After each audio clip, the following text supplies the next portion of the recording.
Good evening, Benno. Good evening, madam. Participants വരുന്നേ ഉള്ളൂ.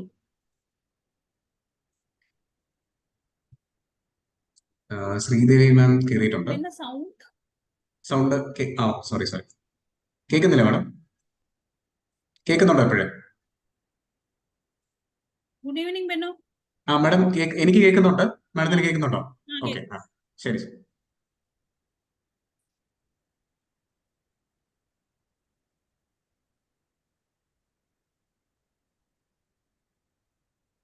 Doctor Sreedevi, good evening. ഇല്ലേ, എത്തിയില്ലേ? ഉണ്ട്. Good evening madam.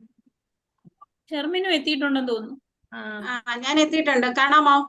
Good evening. Good evening madam. Good evening Shermin. Okay.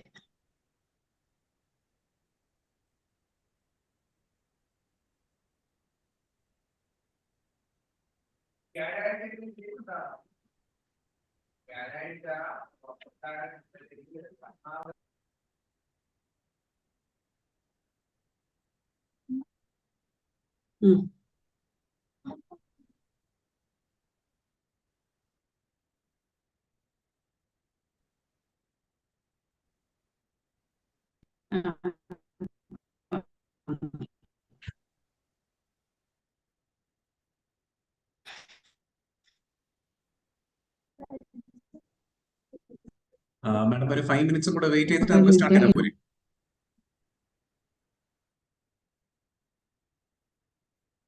Rukmini madam muted കുറച്ച് participants. 7:27 അല്ലേ? 7:27 ആണ്. നമുക്ക് 7:32, 35 ഒക്കെ ആകുമ്പോൾ അങ്ങ് തുടങ്ങാം. സ്റ്റാർട്ട് ചെയ്താൽ കറക്റ്റ്. ഓക്കെ. ഹരിപ്രസാദ് വന്നില്ലല്ലോ മാഡം. സാറ് സ്റ്റേഷനിലില്ല, ഔട്ട് സ്റ്റേഷനാണ്. ഓക്കെ. പിന്നെ ഷിംബി സാറ് വിളിച്ചു. സാറ് ഇവിടെ ഇൻസ്റ്റലേഷൻ സെറമണിയിലാണ്. പിന്നെ പ്രശാന്ത് പവിത്രൻ സാറ് കോഴിക്കോട് പൊയ്ക്കൊണ്ടിരിക്കുകയാണ് ഒരു ഇതിന്.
ബെനോ, സ്ക്രീൻ ഷെയറിംഗ് ഒന്ന് ഓൺ ആക്കോ? ഞാനൊന്ന് വെച്ച് നോക്കട്ടെ, കിട്ടുന്നുണ്ടോന്ന്.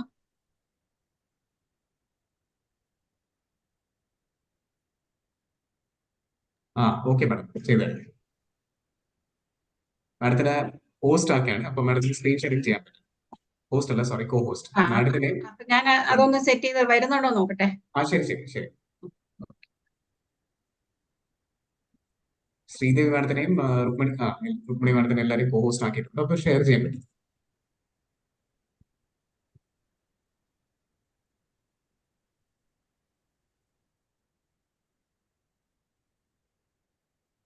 കാണുന്നുണ്ടല്ലോ അല്ലേ സ്ക്രീനില്?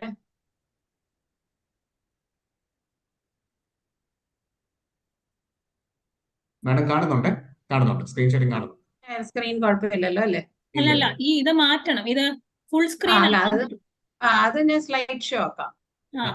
സ്ലൈഡ് ഷോ ആയിട്ട് 1-2 സ്ലൈഡ് മാത്രം മാഡം ഒന്ന് മാറ്റി വേണമെങ്കിൽ നോക്കാം. ഓക്കെ, ഫൈൻ അല്ലേ? ഫൈൻ. ഓക്കെ കറക്റ്റ് ആയിട്ട് വരുന്നുണ്ടല്ലോ. Okay, thank you. ഇനി ഇതിനെ എങ്ങനെ മാറ്റുന്നത്? സ്റ്റോപ്പ് ഷെയർ അടിക്കണം അല്ലേ? അല്ല സ്ക്രീൻ ഷെയറിൽ അതിലൊന്ന് മാഡം ഒന്ന് ഷെയർ സ്റ്റോപ്പ് ഷെയറിംഗ് ചെയ്താൽ മതി. അപ്പൊ അത് ഇതായി മീൻസ് അതൊന്ന് ഫുള്ളി ഇതാക്കിയിട്ട് പിന്നെ സ്റ്റോപ്പ് ഷെയറിംഗ്. Okay done. പോയില്ലേ ഇപ്പൊ? മാഡം ഒരു 2 minutes ഞാൻ വരാം.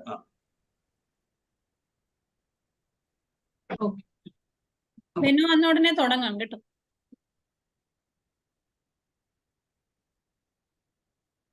ഹരിപ്രസാദ് സാർ വരുന്നില്ലേ? Hariprasad sir out of station എന്ന് പറഞ്ഞു. ഓ അത് ശരി. സാറ് ഞാൻ വിചാരിച്ച അവിടെ നിന്ന് കയറുമായിരിക്കും.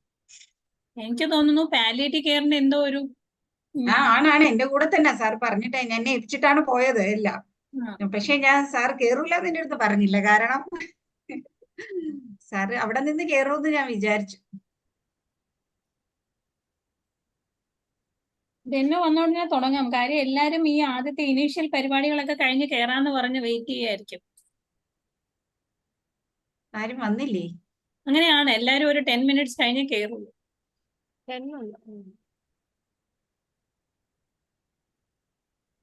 Shall we start, Benno? Benno? Madam ഒരു മിനിറ്റ്. ഒരു minute.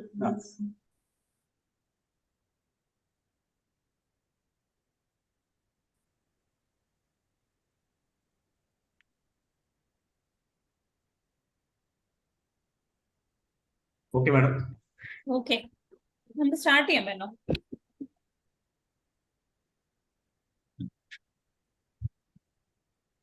Benno to say welcome. Yes.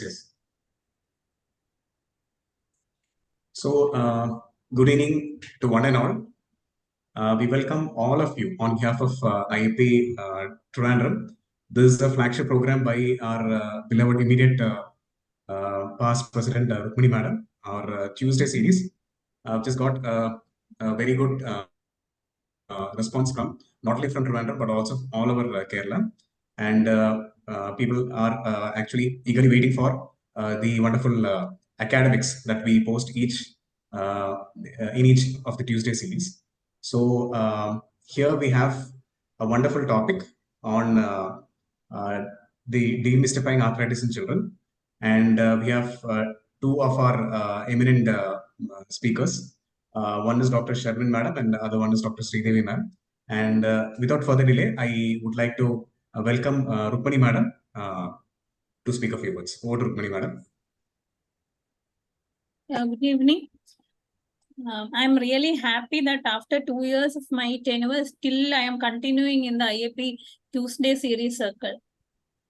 2 years back, we started this Tuesday series. And at that time, it was every week we were having one program. Now, again, we are back into the track.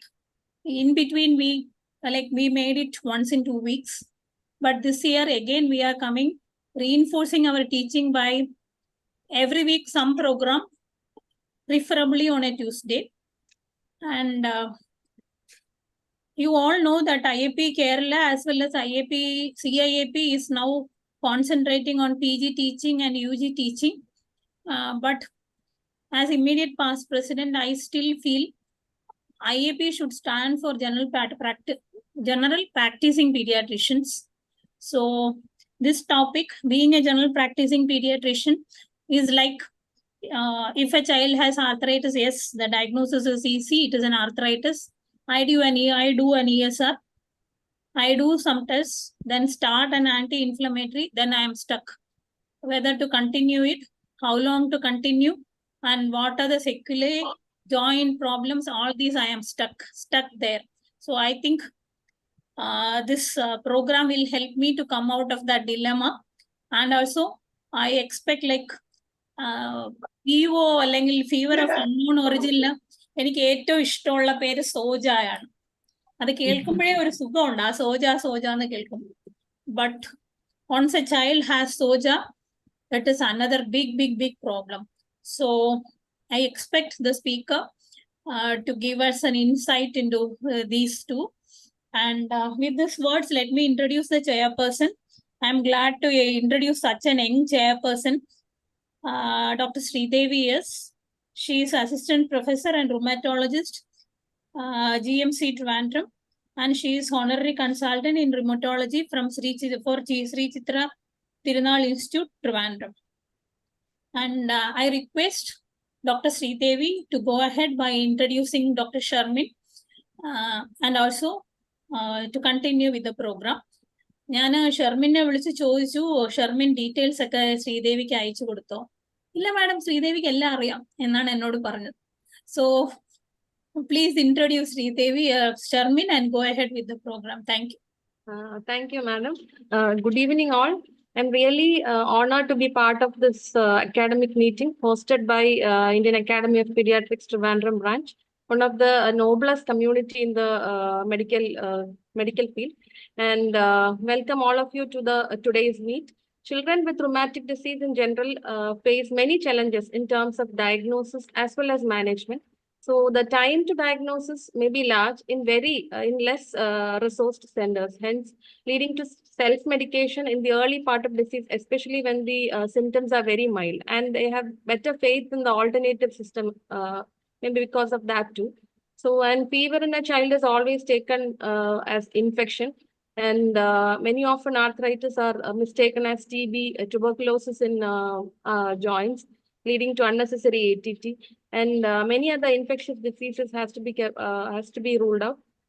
So to solve the diagnostic conundrum and enlighten us with a handful of interesting case scenarios, I now invite Dr. Shermin, Associate Professor in Pediatrics, Department of Pediatrics, Trivandrum Medical College.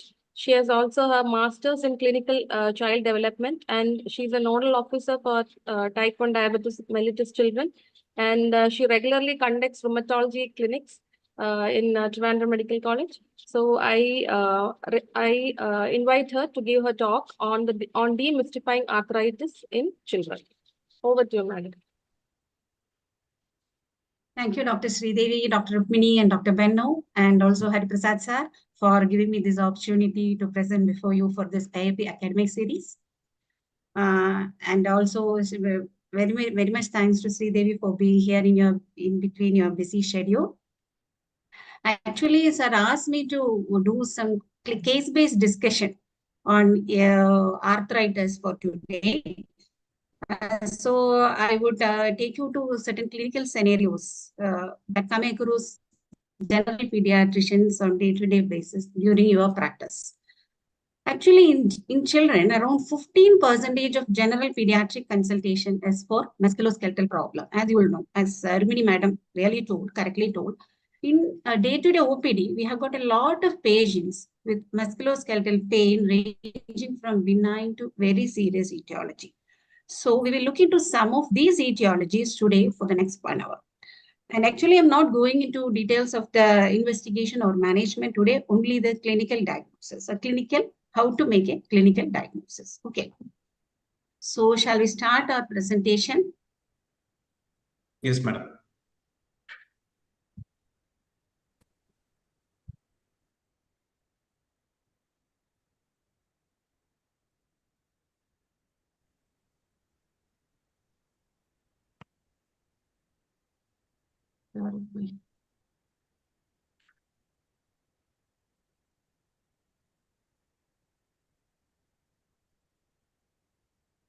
Full screen item. So why is it important to evaluate a joint pain in a child?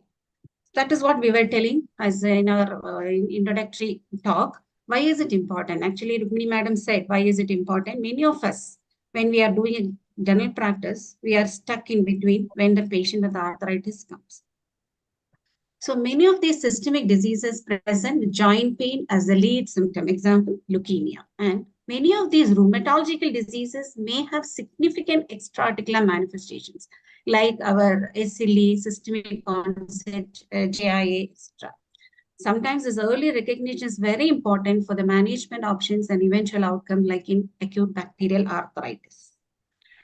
Are these diseases rare? Usually, how do they present? Before I tell you whether they are rare or not, how do they present? Usually, all these arthritis patients will present you with a joint pain. Many of these patients will present as, some of these patients will present as joint pain. And some of these patients will present with joint pain and rash. Some will present with joint pain, rash, and systemic symptoms. And few of them present with pyrexia of unknown origin, PUO. That is a nightmare for us sometimes, these PUOs. Sometimes they present with recurrent fever of unclear etiology. Sometimes they present with severe pain without any corroborative clinical evidence or objective involvement. There is a confusion that usually arises. Then, are these diseases rare? No, not at all rare. They are much common than what we think. So JIA, the prevalence is around 1 per 1,000. Even though we say that this JIA prevalence is 1 per 1,000, I personally believe with power statistics that it is more than 1 per 1,000. In literature, it has been stated that it is 1 per 1,000. And around 10 to 15% of fever of unknown children are due to rheumatological causes. And 20%, around 20% of SLE commences in childhood, around 65 to 150 per 1 lakh in childhood is Kawasaki disease, but still it underreported. And in purpura, the commonest problem around 1.5% can progress to CKD. Now, the other problem is whenever we talk about these rheumatological diseases, the first thing that we have to discuss is regarding PGALs. PGALs is what is PGALs? Pediatric gait, arm, leg, and spine. So actually, PGALs is an evidence-based screening that we can do within 2 minutes. It is an evidence-based screening of the musculoskeletal assessment for school-age children based on the adult GALs, that is gait, arm, leg, spine in adults. And it has got a very good sensitivity and specificity, and it is very easy to do. And actually, I'm not going into the details. I think most of you know how to do and when to do a PGALs and all, how to assess it. But those who are not, just go and look into the YouTube. It will take only a few seconds how to do it, and do it PGALs in every patient that you see with arthritis, so that you can make a your diagnosis and referral. You can make a diagnosis as well as early reference is possible if you are doing PGALs. It's a evidence-based screening test. So in the screening, there are 3 questions actually. Any pain, stiffness of your joint, muscles, or back? Do you have any difficulty in dressing or any difficulty in going upstairs and downstairs? With these 3 questions, you are just screening them with all these examinations. Just inspect them, walking forwards, backwards, toe walking on your heels, spreading your fingers, squeezing, then this touching on the tips, squeezing your metacarpals, prayer sign, then this touching the heel, extending the neck. Shermin madam, ഞാൻ ഒന്ന് എല്ലാവരും ഒന്ന് mute ചെയ്യട്ടെ. ഞാനൊന്ന് mute ചെയ്യട്ടെ എല്ലാവരും ഒന്ന്.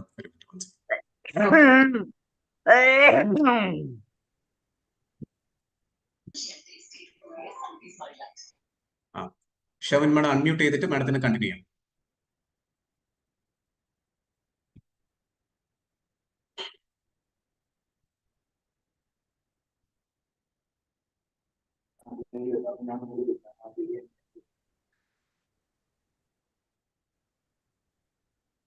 Okay.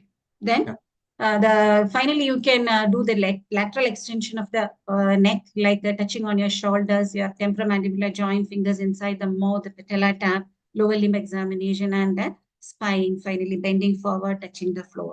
You just go through this, whether you see a video, that will be very easy, and then how to interpret it. That is also very easy.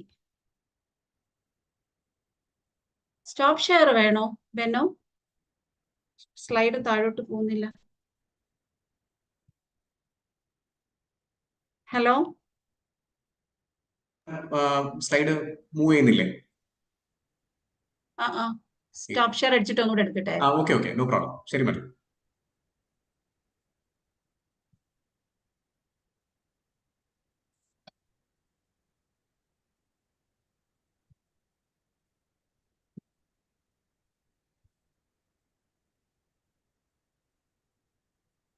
Okay.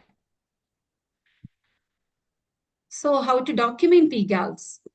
Suppose you have got a child who has got a swollen knee with a swollen left knee with a limited flexion of the knee and an antalgic gait. So how do you document it? Any pain there is a left knee pain is there. Any problem with dressing, there is no difficulty. Problem with walking, some difficulty if it is there. Then you have to mark this after the examination, the gait, tongue, like spine. The gait, if it is antalgic gait, so there is a defect is there, arms are okay, legs, there is a defect is in walking, and the spine is fine. This is how you can do the PGAL screening. For every practitioner, you can have a chart with you. You can just screen the patient within 2 minutes, and you can screen whether there is a skin. Okay. Now, the differential diagnosis of JIA. When you talk about the differential diagnosis, there is a huge number of differential diagnoses. That is why it is called juvenile idiopathic arthritis. That is why we have to, when you have to diagnose a child with arthritis, you have to make sure that, or you have to think of many other diseases which are not there. Then only you confirm that these are not the other diseases which are the DDs of JIA. Then only you can diagnose it as JIA. Okay. Then, how does this musculoskeletal, whenever you get a musculoskeletal pain in a child in your OPD, first thing what you have to do is detail history and examination. Then you have to do the PGAL set that we mentioned. Then make sure that whether there is an arthralgia or arthritis, then whether it is acute or chronic, whether it is localized or diffuse, any systemic illness is associated or not, and do the pattern recognition. Here, the pattern recognition, that is the important thing that will help you to make a clinical diagnosis.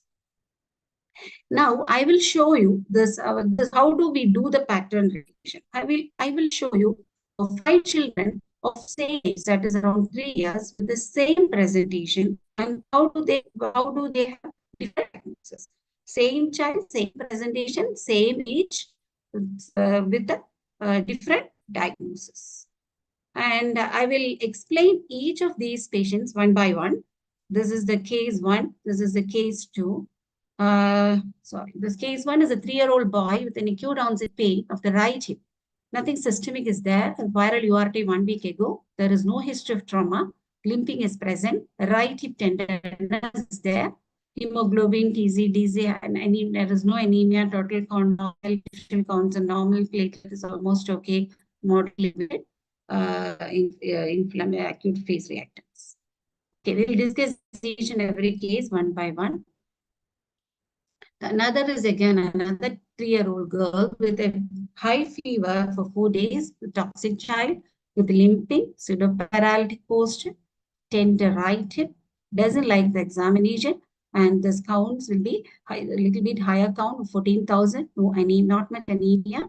Counts are of neutrophilia, lymphopenia, neutrophilia is there, lymphopenia is there. Okay. Another child who has presented to us with 3-year-old boy with a limping for last 3 weeks. Is a irritable child, low grade fever, poor sleep, mild ankle swelling is there, refuses handling. Right ankle is doesn't allow to touch or handle at all. Then this anemia is there, moderate anemia is there, leukopenia is there, neutrophils 22 with a lymphocytosis, with a low platelet count, CRP is elevated, PSR is elevated, with an LDH of 580, with a peripheral smear, normal peripheral smear. That is the 3rd case. Another is the 4th case, another 3-year-old girl with 3 months of progressive limp. This is a little more long disease. It is around 3 months of progressive limping with a recent minor trauma. Right knee is swollen, refuses to walk on waking, no fever, better by mid-morning. Usually, this patient refuses to walk on waking, but better by mid-morning, and there's increased swelling, gradually increasing over these days. Child, but do not have any pain at all. Right knee is warm with a 30-degree flexion contraction, like that in the picture. Then there's anemia, not much anemia, with the low counts, with the normal differentials. Platelet is 4.5 with an moderately elevated inflammatory markers with a normal peripheral. That is a 4th case. All of you can make your own diagnosis. I think postgraduates are here. you can make your own diagnosis and you can write your answer on the chat box.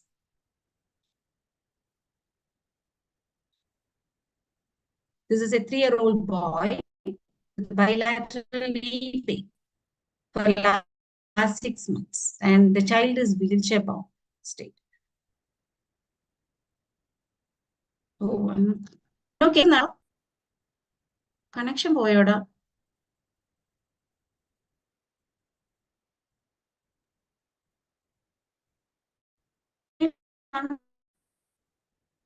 Madam കേൾക്കുന്നുണ്ട്, കുഴപ്പമില്ല.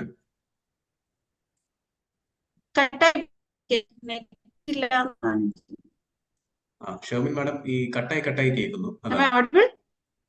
Madam audible madam. Okay.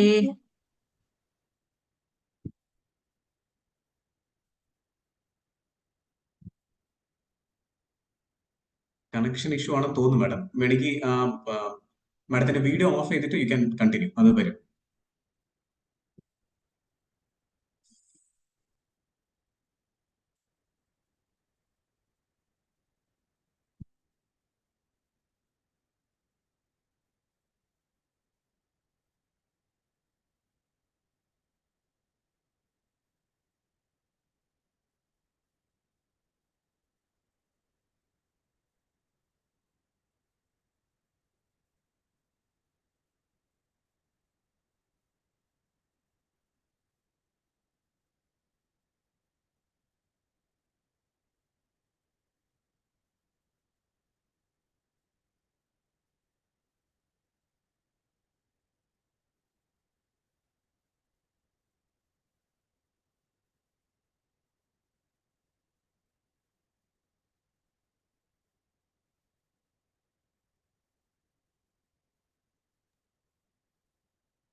Shermin madam okay ആയോ?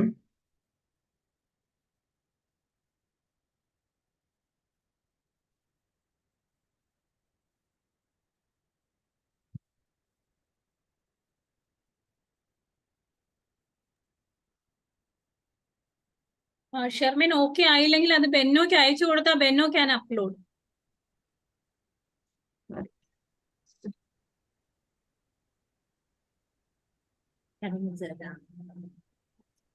ഇപ്പൊ കാണാമോ? Madam കാണുന്നുണ്ട് madam, കുഴപ്പമില്ല. ഇടയ്ക്ക് വെച്ച് ആ voice ഇച്ചിരി ഇങ്ങനെ കട്ടായി വരുന്നു. എനിക്കത് കണക്ഷന്റെ പ്രശ്നം, അല്ലാതെ വേറെ കുഴപ്പമില്ല.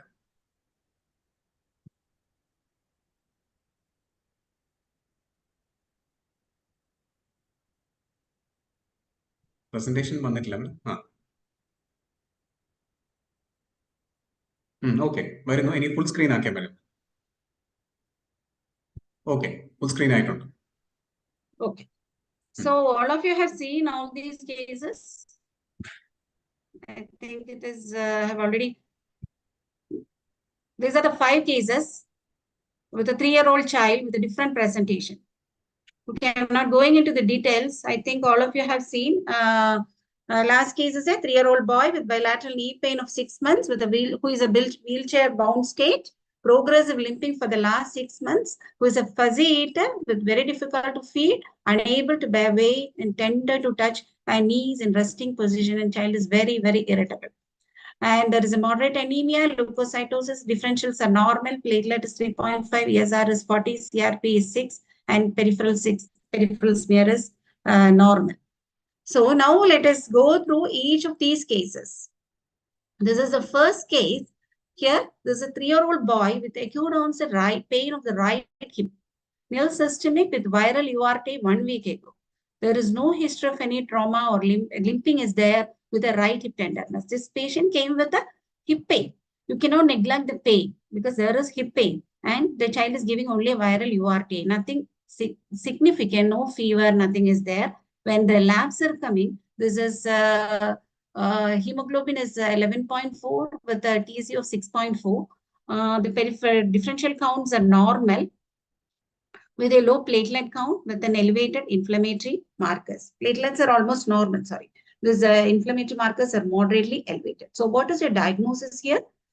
Here, what all things you have to consider here could be an infection 1 week back. You may think of a reactive arthritis, but this is only a mild illness. But there is not much elevated inflammatory markers. Child is not sick, so that is not a closed DD.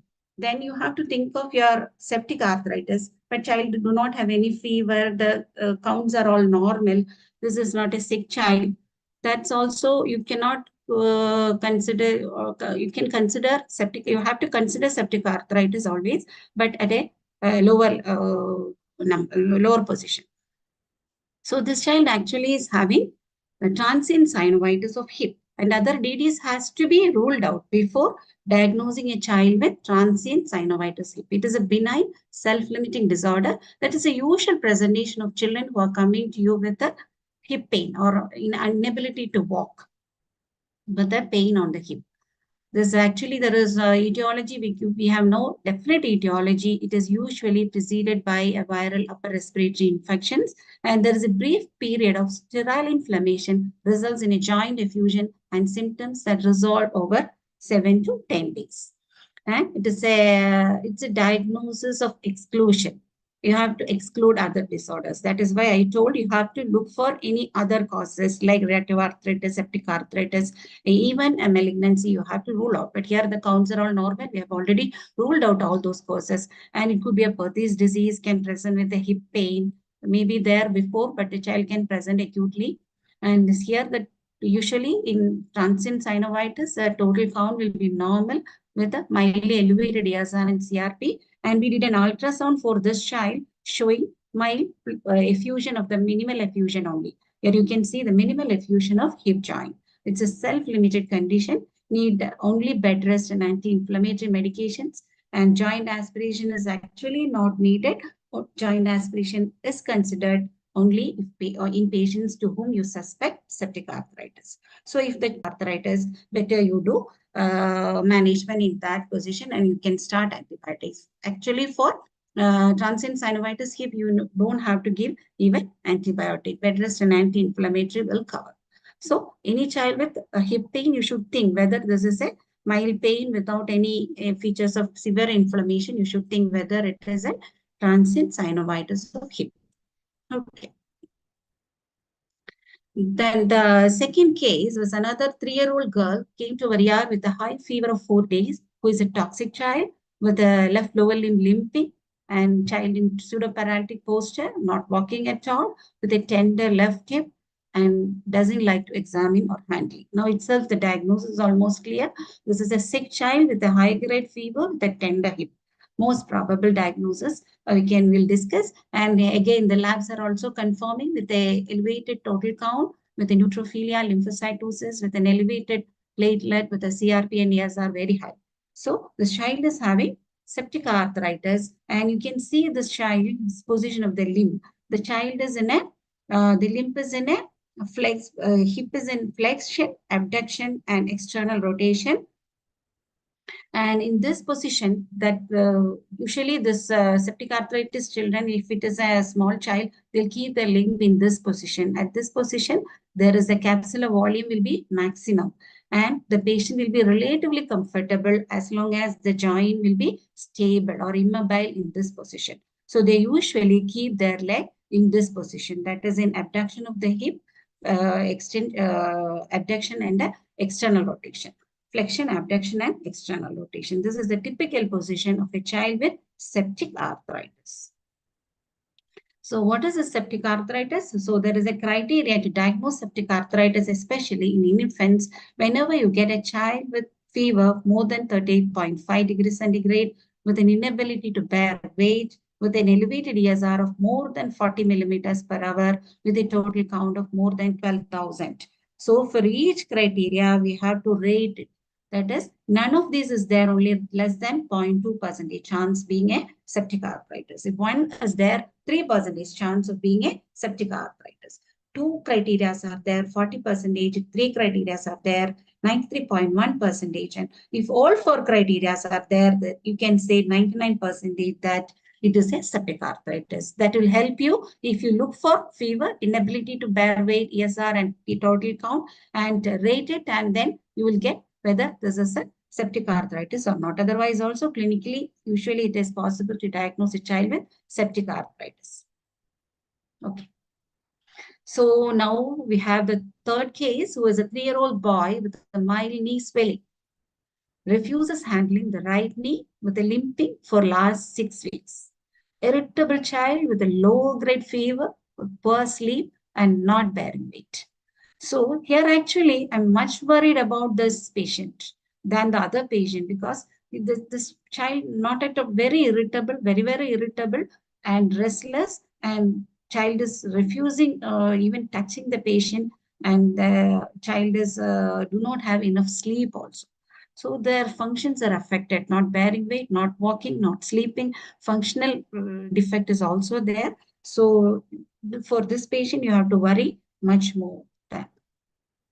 And when the labs are examined, you can see that this hemoglobin is 9.2. There is moderate anemia is there. Total count is 4,400 only, with a neutropenia and lymphocytosis. With a low platelet count of 1.2 lakh, CRP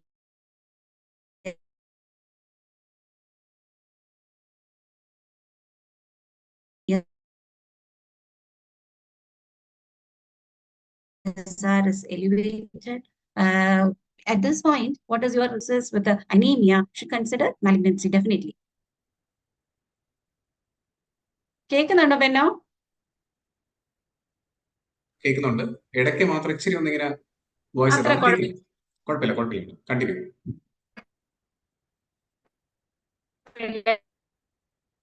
voice ഇച്ചിരി break ആവുന്നു madam. Slide കുഴപ്പമില്ല, voice മാത്രം ഇച്ചിരി break ആവും. കുഴപ്പമില്ല.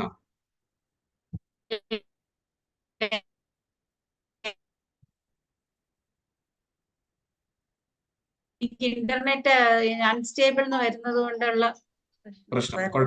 That's also moderately high. That's also moderately high, and the peripheral smear found to be normal. So here you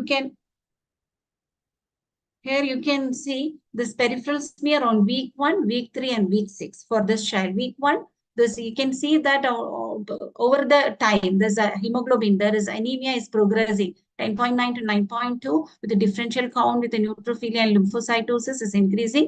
Platelet counts are also falling. ESR is increasing, with the CRP is also increasing with an LDH of 580. So week 1 is a normal with a mild lymphocytosis, peripheral smear, and week 6 we can see occasional large lymphocytes. So that is a peripheral smear picture, but there is no malignant evidence of any malignancy, abnormal cells, nothing is there.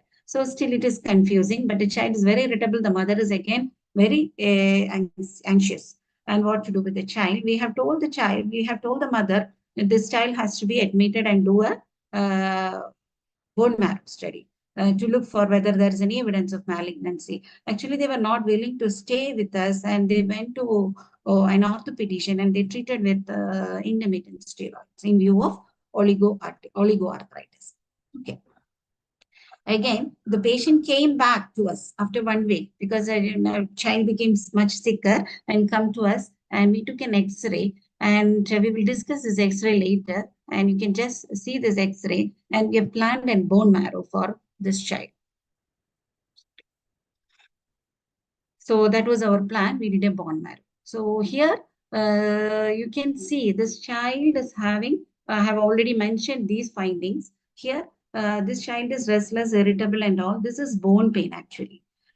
What is the difference between the bone pain and the joint pain? In a bone pain, actually the arthritis. Arthritis is the pain of the joint or inflammation of the joint. But bone pain is, it is around the joint. The pain is around the joint. It is periarticular. When it is periarticular, this is a dull, deep pain and disturbed sleep. But in arthritis, they'll not have any night pain or sleep disturbances. So that also you should consider. there is no night pain or nocturnal sleep pain if it is an arthritis. And again, arthritis is an inflammation. Whenever there is an inflammation, all these inflammatory markers will be elevated. Usually the platelet will be high normal or high normal usually. Whenever there is a normal or low normal platelet, it is not arthritis. Here you can see the platelet is around, in all arthritis, the platelet usually will be much more than normal. So with the elevated inflammatory marker. So this is again a sign. It is not an arthritis, and this is not an arthritis. This is a periarticular pain or a bone pain. So this child presented with bone pain, anemia, neutropenia, lymphocytosis, low platelet count with elevated inflammatory markers. A diagnosis is probably leukemia. This is a clinical diagnosis with the baseline investigations. But this peripheral smear, why this peripheral smear is normal in all these patients? Because in leukemia and all, there is a low peripheral count with peripheral count. So this differential counts, the counts will be low. So the peripheral smear may appear normal with a low blast count. Blast cells also the low count, so blast may not appear. So you cannot rely on peripheral smear. Your clinical diagnosis is much more important than this peripheral smear. Don't rely on the peripheral smear. Actually, the bone marrow was diagnostic and it was a case of ALL. And before this bone marrow, we could diagnose it from this X-ray. Here you can see the lucent zone on the metaphysis. It was there in both metaphysis. This is the lucent zone. Is it clear there? So this lucent zone is a pathognomonic sign of leukemia, actually. Okay, so please stop share. Slide over.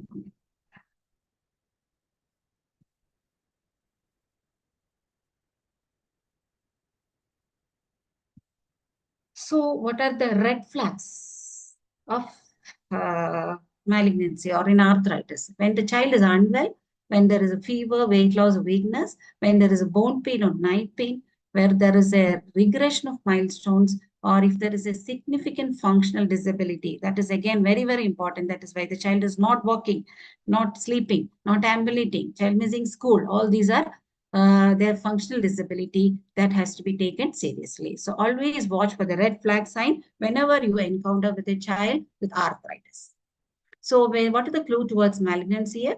40% of pediatric leukemias presents with musculoskeletal symptoms. The red flag symptoms and sign has to be noted. And the counts here, or usually in malignancy, all counts may be low.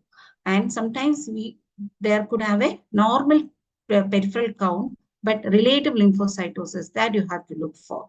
And the platelet, I have already mentioned low or low normal platelets usually, and mild, moderate, or severe anemia depending on the grade of malignancy. Then very rarely, even in malignancy, you will get a high WBC count. And LDH will give a clue of the tissue turnover. You can do a peripheral smear, bone marrow, or imaging or biopsy. And be cautious with the use of steroids for joint or musculoskeletal pain. Always rule out malignancy. Okay. Okay. Now there is a case 4.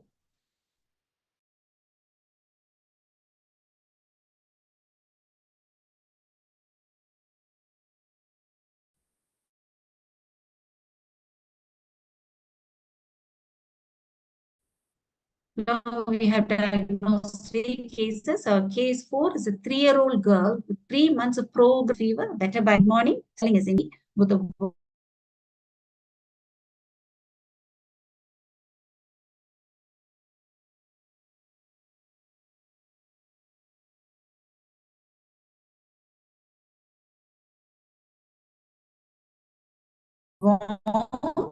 and 30-degree flexion contractions are okay. This total count is around 5. Here, what is your diagnosis? Here, this child is having no fever, painless swelling, that is having a morning stiffness, that is irritability in the morning. Children won't say that they have stiffness in the joint, irritability, and they may be okay by mid-morning. After some time, they'll be walking normally.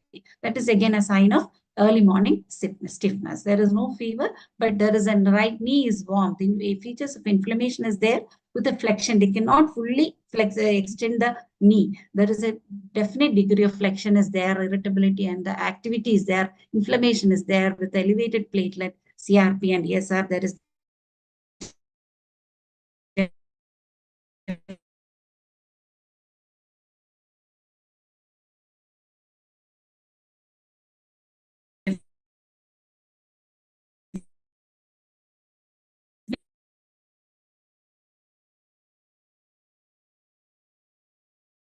arthritis. This is a child with oligoarthritis. This is a child, he is very irritable in the morning with a past history of right knee swelling at 13 months of age. This child was managed as septic arthritis by our orthopedician, and the blood counts were normal. They did an arthrotomy and culture and sensitivity was negative. So what is the cause of this child falling frequently? Do you have any idea? This oligoarthritis child with falling frequently. So I have already told you this is an oligoarthritis with the right knee swelling in the past also.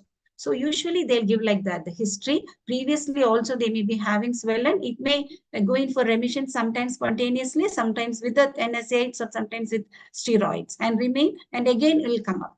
So that is a usual history, and this oligoarthritis occur in small children below 3 years with the usually as monoarthritis.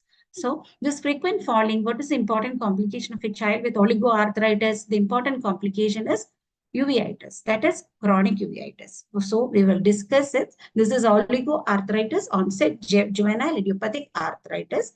So when you say it is oligoarthritis, there is less than 4 joints during the first 6 months of the disease. 80% of the patients usually are female, and the peak age of onset is between 1 and 3 years, and they affect the large lower extremity joints like knees, ankles, etc. So I have already told you 50% are monoarthritis, and knee is the most common joint involved, and there is associated uveitis. This is the most dreaded symptoms. Always rule out uveitis. To send a patient for an eye examination. And what is the peculiarity of this uveitis here? This has got an insidious, sometimes usually an insidious onset of the chronic uveitis, or it could be a subacute uveitis, even it could be an asymptomatic uveitis or a silent uveitis, make the child blind. So always, this is the dreaded complications, always examine the eye to rule out uveitis for any child with oligoarthritis, or not even you have to diagnose monoarthritis. You have to send a child for any arthritis you have to send, but monoarthritis particularly. And if the child is leave alone like this, even without much pain, with a mild limping, they can go ahead. Usually, most of the patients who are 1 year, 2 year, or 3 year coming to our OPD with oligoarthritis, they'll be moving around our OPD. We cannot make them sit and examine because they'll be so mobile. But if they go on like that, they can have limb length discrepancies and more problems will be occur later. If there is any atypical features for these patients, you have to think always of septic arthritis. So if there is a severe joint erythema, any acute onset of severe pain or inability to bear weight, or if there is any hip involvement, you have to think of septic arthritis, do a joint aspiration. So most of the patients will go to the orthopedician. They think of this oligoarthritis as a septic arthritis. For this child, you can actually see the scar here. This is a previous history. They have done a arthrotomy, I have mentioned, with the culture and all, then treated it as septic arthritis. This is the usual presentation of a child. So always think, if it is a smaller girl child coming with an arthritis without much fever, with a single swelling, with a mild limping, you have to think whether this is an oligoarthritis. If it was a chronic with a recurrent onset also, that will confirm your diagnosis. Okay. So this oligoarthritis, or around 50% who in the first 6 months presents with oligoarthritis may later develop into polyarthritis. That is what is called the extended oligoarticular JIA, or persistent, or if it is not, it is called the persistent oligoarticular JIA. If it is an extended oligoarticular JIA, that has got a very poorer outcome and lower likelihood into adult remission. Otherwise, this persistent oligoarticular JIA has got a good prognosis if it is treated early. So this is the importance. Any child with an arthritis, that is not always safe. You have to make a clinical diagnosis. Now we have the fifth case. Here again, a 3-year-old boy with a bilateral knee pain for the last 6 months. And now the child has difficulty in walking, and actually the child is wheelchair-bound state with a progressive limping after a history of fall. Fuzzy eater and difficult to feed a child. Unable to bear weight with a very tender limbs, lower limbs to touch. Knees in resting position, very, very irritable. Here again, the function is affected with an ability to bear weight and tender to touch. So is this a malignancy? Very unlikely, because this is progressing over last 6 months, slowly progressing. Child is wheelchair bound. It has not evolved into a serious, but still you have to consider, for every patient, you have to consider whether this is a malignant disease or not. Okay, now we'll check the labs. Anemia is moderate. Total count is normal, but differentials are normal. Platelet is almost okay with a higher 3.5. ESR is 40, CRP 6. Peripheral smear is normal. They did an MRI because as the child is not walking, hip and thoracolumbar region was normal. So here I will show you the X-ray of this child that clinches the diagnosis. So now the postgraduates and all those who are interested can make a diagnosis with this child.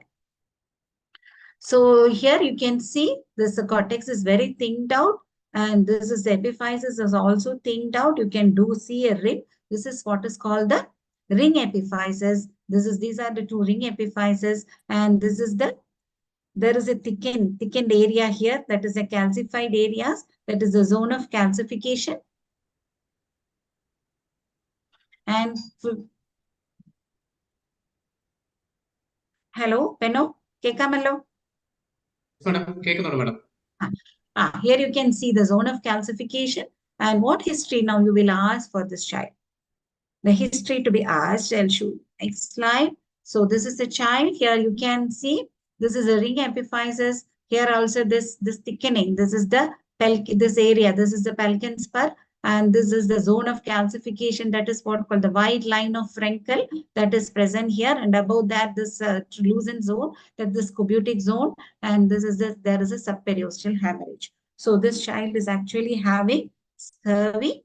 History of gum bleeding is the thing that you have to ask in the history for this child. I've already said the child is not eating anything, not eating any much fruits or other vitamin C rich food.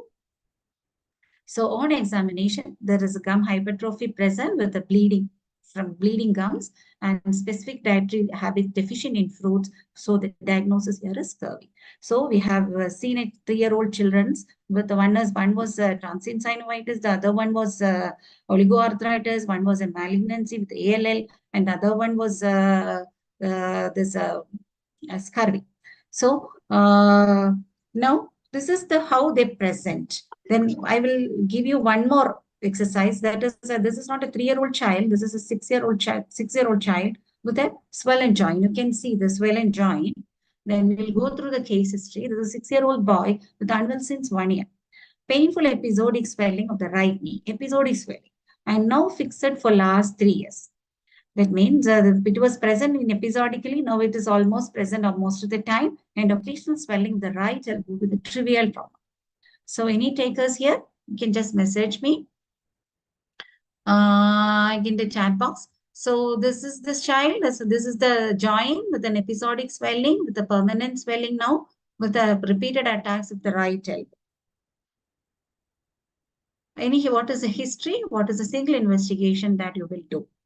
The single investigation that we have done, I'm not going into the history only. If the single investigation that we did was APTT, that was prolonged, 18 seconds. So we did a fact rate assay that was less than 1%. That came to be less than 1%. So the diagnosis. Now, what is the history? You will ask any family history of hemophilia and any history of bleeding for any of the other family members. So this is a hemophilia with a target joint. That usually hemophilia with a target joint, because repeatedly occurring in the knee, that become a target joint with a permanent swelling and arthritis. That simulate always a JIA. Sometimes a patient may miss a child with hemophilia. So always remember, hemophilia with a target joint simulate JIA. So the single joint is not that simple. Here, when it is an acute joint, this could be septic arthritis or osteomyelitis, traumatic effusion, reactive arthritis, systemic infection, malignancy, or early onset GIA. Then the chronic become a chronic infection like tuberculosis, brucella, or partially treated septic arthritis, reactive arthritis, full-blown GIA, malignancy, and synovial hyperplasia, that is pigmented villonodular synovitis. So these are the common acute and chronic simple monoarthritis. Now we have discussed almost all the monoarthritis, the common causes, how to diagnose it clinically. Next, we will go through the reactive arthritis. So what is this reactive arthritis and what are these post-infectious arthritis? So this reactive arthritis is defined as a joint inflammation due to a sterile inflammatory reaction following a recent infection. Whenever there is a recent infection, it could be post-infectious or para-infectious. So this is a joint inflammation, but it is sterile inflammatory reaction. So this usually we say it as reactive arthritis, some of them as post-infectious arthritis. It is always confusing for us. I also confuse what is this. Because we usually say reactive arthritis when they refer to arthritis that occur following enteropathic or urogenital infections. Enteropathic organs means our Salmonella, Shigella, Yersinia, Campylobacter jejuni, etc. Then urogenital ureaplasma, urolacticum, chlamydia, etc. In such infection, the course is variable and they may remit or progress to a chronic spondyloarthritis. Here, they may they have arthritis with inflammatory markers, but they may remissions will occur spontaneously sometimes. Sometimes may progress to chronic spondyloarthritis involving the axial skeleton in such patients where they may be having a HLA-B27 positivity in 75% of patients. Then you usually say post-infectious arthritis, that is arthritis occurring after other infections like viral infections or other bacterial infections like group streptococcal or other viruses like dengue, chikungunya, hepatitis, whatever virus, that is EBV, cytomegalovirus, all these viruses. Then there is, here again, there is pain and joint swelling that is usually transient. It is not, may not be this much of severity, transient like our PSRA, post-streptococcal reactive arthritis. It usually lasts less than 6 weeks and does not share the typical spondyloarthritis pattern. Is that clear now? What is reactive arthritis? What is post-infectious arthritis that we used to say? Now we'll go on to another case. That is an 8-year-old boy with an acute tonsillitis. 10 days after a low-grade fever, after this acute tonsillitis, and the child is having both knees, ankles, and the small joints of the hands are swollen. And there is early morning stiffness is there. What investigation you will do? So this is an older child with an acute tonsillitis, and after a week or 10 days, a child is having fever with the arthritis. So here, there is a infection is there, probably a streptococcal, we are not sure. And soon after the infection, there is arthritis and fever. And this arthritis is not migratory, but it is an additive arthritis with early morning stiffness. So we did the investigations. So the count is a little high, 12,000 with the neutrophilia. Platelet is again still elevated with an elevated inflammatory markers, ESR and CRP with an ASO 1,600, very high. So there is a recent streptococcal infection. Definitely it is there with a elevated ASO with a fever and a additive arthritis. So what is the diagnosis? Very much fit in with rheumatic fever. But when you try to fit in with into your Jones criteria, it is not fitting in with Jones criteria because only one major with the fever, arthritis, and then only one minor and supporting evidence of elevated ASO and ESR-CRP. So actually it is not correctly fitting with. So what is it then? This is a child with a post-streptococcal reactive arthritis. We'll discuss what it is. And here, what is this whenever you get a child with rheumatic fever, you are not getting fitting into your Jones criteria. Then you have to think of this criteria, that is the Ayub's criteria in 1997 by Ayub and Ahmed regarding the post-streptococcal reactive arthritis. Failure to fulfill the modified Jones criteria, but there is arthritis that is of acute onset, symmetric or it could be an asymmetric. Usually it is migratory, usually non-migratory. So, it is not migratory, it is non-migratory. It can affect any joint or it can, and also it can be a persistent joint problem or a recurrent joint with poorly, usually they respond very poorly to salicylates and NSAIDs other than your rheumatic fever, and with the precedent gas infections, and the child is not getting into Jones criteria. Then you can call it as post-streptococcal reactive arthritis like our child. So now we have another case. That is an older child, a 12-year-old girl with a high-grade fever for last 2 days with a swollen, painful right knee, unable to bear weight, admitted. Fever continues 24 hours later. Right knee reduces, very painful swelling left knee, then right ankle as left knee reduces. Pharyngitis 3 weeks ago with the labs, anemia, leukocytosis, with a high platelet count, with ESR very high, CRP is high, with an ASO is high. So here it's a clear-cut evidence of a rheumatic fever with a migratory polyarthritis with the recent streptococcal infection with an elevated inflammatory markers. So here the diagnosis is acute rheumatic fever, no doubt. So the incidence in India is 6 per 1 lakh live births, and the prevalence is less than 1 per 1,000. So always remember, or this prevalence is much less than our JIA. JIA prevalence is 1 per 1,000, but nowadays acute rheumatic fever, we are also in our wards also we are seeing less patients than JIAs. So this prevalence is much less than acute JIA in the acute rheumatic fever. So as per the modified Jones criteria, it usually occurs 10 to 20 days after the gas infection, group A streptococcal infection involving the large joints, which is migratory, and they are well responding to NSAIDs and that water.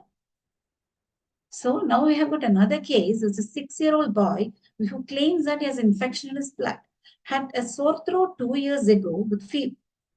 ASO done, that was 2,000. Given benzathine penicillin injections, but stopped at request, and they prescribed Pentits from his private doctor. Then since then, regularly checking ASO every 3 to 6 months, and always it is above 400. So, but the child is normal on examinations, only occasional non-specific arthralgia. So here, what is the diagnosis? Actually, here comes the importance of your ASO. Here, ASO is repeatedly high. Why this ASO is high? Let us discuss on that. Regarding your ASO titer, actually, around 15% of school children can remain as carriers of group A streptococcal infection. So the ASO titer rises usually after 1 week after the infection, and it peaks within 3 to 4 weeks. Whereas in anti-DNase B, it rises a little later after 1 to 2 weeks and peaks by 6 to 8 weeks. So its levels is greater than 2 standard deviations of the local lab norms, or a 2-fold rise after 3 weeks is diagnostic actually. Then this titers can even take months or years to resolve. That is the importance here. Once the titer is raised, it will take a longer time in some patients to resolve completely. The normal values can be much higher than the standard lab cutoff. That is what I said. 2 standard deviation അപ്പോൾ ഇവിടെ നമ്മുടെ lab വാല്യൂവിനെക്കാട്ടിലും much higher ആയിരിക്കാം പേഷ്യന്റിന്റെ cut off പേഷ്യന്റിന്റെ values. That is why it is much confusing for us. So here the important point is no value without the clinical context of acute rheumatic fever or post-streptococcal rheumatic arthritis for a child with the elevated ASO titer. The elevated ASO is considered only if in the clinical context of a rheumatic fever context, and no value in chronic arthritis. Suppose a child is having chronic arthritis with an elevated ASO, that is not a rheumatic fever. You cannot consider it as rheumatic fever. These are the 2 important points. And ASO titer, in summary, ASO titer is not a diagnostic test at all. And here the important point is titers can take months or years to resolve. So for our child, this child, what is the diagnosis? This is actually a normal child. You are not believe in your ASO. It may high sometimes, and it's 2 years ago only he has gotten infection with an elevated ASO. So this is a normal child. Now we'll discuss what is the difference between acute rheumatic fever and post-streptococcal reactive arthritis. In acute rheumatic fever, as we mentioned, the arthritis will occur, or all these fever and problems will occur after 3 weeks, around 3 weeks after the group A streptococcal infections. It's usually migratory, whereas the PSRA in 1 week or 7 to 10 days after the infections, which is of additive type of arthritis. Here in rheumatic fever, the large joints are affected. Then the other one, any joint, large, small, or axial even, can involve in a child with PSRA. In acute rheumatic fever, acute phase reactants are much high, markedly elevated, but whereas moderately elevated in PSRA.